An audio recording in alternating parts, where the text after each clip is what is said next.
Тіпті, қараңыз. Адамдар қабірлерінен оянған кезде ең бірінші болып оянатын кісі кім? Пайғамбарымыз саллаллаху алейхи вассалам. Неге, білесіздер ма? Неге? Bir кітап берем, жауабын айтқаныма. Не үшін бірінші пайғамбар тіріледі? Қараңыздар, жобаласты жауабы. Үмметі оянған кезде, сұрақ жауабының жағдайын білген кезде қорқып кетпес үшін бірінші пайғамбарымызды көреді екен. Көрдіңіздер ма?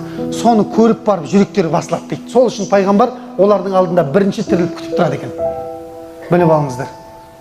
Пайғамбарымыз саллаллаху алейхи вассалам қабірінен бірінші оянып, үмметі не істеп тұрады? Күтіп тұрады. Аналар өзінің амалдарын біліп тұр ғой, қорқып тұр ғой жағдайлар. Шошып қабірлерінен оянғанда пайғамбарымызды көріп жүректері басылады дейді. Көрдіңіздер ма? Сондықтан пайғамбар саллаллаху алейхи вассалам бізге мына жақта да керек, о жақта да керек, оның ар жағында да керек екен ғой. Сол кісіге мықтап жабысып алуымыз керек. Көрдіңіздер ма? Керек па пайғамбарымыз? Керек қой. Ол қабірде де сұрақта бар ғой ол. Пайғамбарың кім деген сұрақ бар ғой қабірде. Енді соны мысалға мешіттегі жамағаттың 80% білмесе, ол қалай жауап береді ертең мысалға пайғамбарымыз туралы? Оның бер жағында біз иманды қалай сақтаймыз пайғамбарды танымасақ? Көрдіңіз ба? Бұның барлығы өте ауыр нәрсе.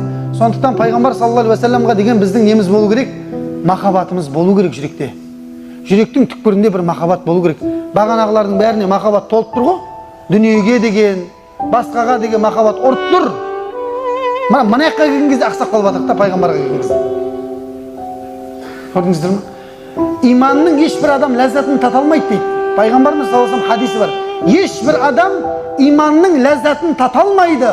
Алла және оның елшісі барлық нәрседен абзал, жақсы, сүйікті болмайынша дейді. Қараңыздар.